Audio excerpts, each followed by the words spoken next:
Hello guys, welcome back to my channel. Thank you very much ભાઈઓ અને બહેનો આટલો મસ્ત સપોર્ટ આપવા માટે, ચેનલ મોનો કરાવવા માટે. Thank you very much. હું કેટલાક સમયથી શોર્ટ્સ વિડીયો બનાવું છું, લાઈવ પણ કરું છું. હવે વિડીયો બનાવવાના પણ ચાલુ કરી દીધા છે, લોંગ વિડીયો. વચ્ચે વચ્ચે એક વિડીયો નાખું છું. સો તમે લોકો વિડીયો જોતા રહેજો પ્લીઝ. આજે એક મોટિવેશનલ સ્ટોરી છે, એક શીખવાની સ્ટોરી છે. જે સ્ટોરી તમે સાંભળજો તો તમને કંઈક શીખવા મળશે. તો સાંભળો સ્ટોરી. આજે સવારે મેં એક બુક વાંચી જેનું નામ છે શીખવો લોક વ્યવહાર, ધંધો ધમાકેદાર. ડૉક્ટર વિવેક સુરાણીની આ બુક છે. વિવેક સુરાણી મોટિવેશનલ સ્પીકર અને લેખક છે. એના અંતમાં, બુકના અંતમાં આ સ્ટોરી છે. હું એ સ્ટોરી તમને કહે, તમે જરૂરથી સાંભળો. સરસ લાગે તો લાઈક શેર સબસ્ક્રાઈબ કરજો.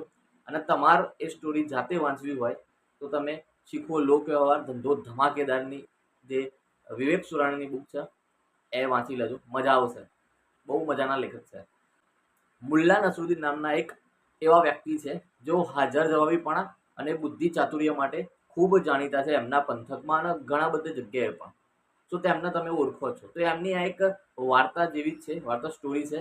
તો સાંભળો કે જ્યારે મુલ્લા નસરુદ્દીન એમના મિત્રો સાથે ભાગોર પર બેસીને ગપ્પા મારતા હતા ત્યારે એક ભાઈ બીજા ગામથી એમના ગામમાં આવ્યો અને મુલ્લા નસરુદ્દીન સાહેબને પૂછ્યું કે સાહેબ તમે અહીંયાના આ ગામના છો, તો આ ગામમાં મારે રહેવું છે, તો આ ગામના માણસો કેવા છે, ગામમાં રહેવા જેવું છે કે નહીં?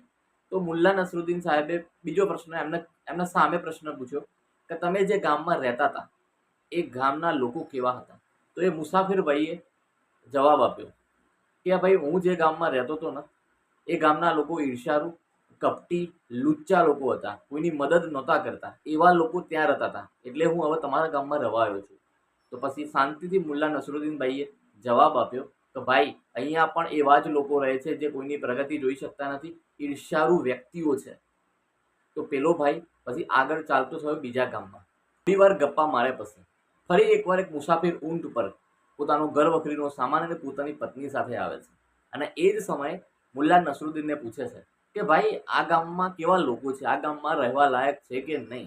મારે જે જગ્યાએ જોબ હતી એ જગ્યાથી ટ્રાન્સફર થઈ જાય અહીંયા તમારા ગામમાં, તો અહીંના લોકો કેવા છે, મારે રહેવું છે. તો મુલ્લા નસરુદ્દીને ફરીથી એ જ પ્રશ્ન પેલા ભાઈને પૂછ્યો, મુસાફિર ભાઈને, કે ભાઈ તમે જે જગ્યાએ રહેતા હતા ત્યાં માણસો કેવા હતા? તો પેલા બીજા મુસાફિરે એવો જવાબ આપ્યો તો એ ગામના લોકોની તો શું વાત કરું ભાઈ, બધા જ લોકો મિલનસાર હતા, દયાળુ હતા, એકબીજાની મદદ કરતા હતા, બીજાના દુઃખમાં દુઃખી ને બીજાના સુખમાં સુખી એવા લોકો હતા એ. ત્યારે મુલ્લા નસરુદ્દીને તરત જવાબ આપ્યો, ભાઈ આ ગામમાં પણ એવા જ લોકો રહે છે, બીજાની પ્રગતિમાં રસ લે છે, મિલનસાર છે, બીજાના દુઃખમાં દુઃખી, સુખમાં સુખી રહે છે. ઓકે, તો આ રીતના મુલ્લા નસરુદ્દીને ભાઈને જવાબ આપ્યો બીજા મુસાફિરને. મુસાફિર ગયો ગામમાં. આ બધું જોઈને ત્યાં બેઠેલા લોકોએ વિચાર્યું, પ્રશ્ન થયો, મુલ્લા નસરુદ્દીનને પ્રશ્ન કર્યો કે મુલ્લાભાઈ તમે આ બંને મુસાફરોને અલગ અલગ વિચિત્ર જવાબો કેમ આપે? પેલા ભાઈને પણ અલગ જવાબ આપ્યો, આ ભાઈને પણ અલગ જવાબ આપ્યો. ત્યારે મુલ્લા નસરુદ્દીન કહે છે કે સાહેબ આ દુનિયા એક સરખી છે, બધા સારા જ છે. તમે લોકો સાથે કેવો વ્યવહાર કરો છો એના પર જ આધાર છે. તમે લોકો સાથે જેવો વ્યવહાર કરો છો તેવો જ વ્યવહાર સામો મળે છે. તમે સારો વ્યવહાર કરશો તો લોકો પાસેથી સારો વ્યવહાર મળશે, ખરાબ વ્યવહાર કરશો તો ખરાબ વ્યવહાર મળશે. મૂળભૂત રીતે બધા સારા જ માણસો હોય છે. આપણા વિચારો પર જ બધું આધાર રાખે છે. આપણે સારા છીએ તો આપણને સારા માણસો મળશે, એવું જરૂરી નહીં કે આપણે સારા છીએ તો સારા જ મળશે. ખરાબ એ આપણા જોડે આવશે ને આપણને હેરાન કરશે જ. બટ મોસ્ટ ઓફલી કેસમાં એવું હોય છે કે તમે સારા વ્યક્તિ છો તો તમારો સંપર્ક સારા વ્યક્તિ જોડે થવાના ચાન્સીસ બહુ બધા છે.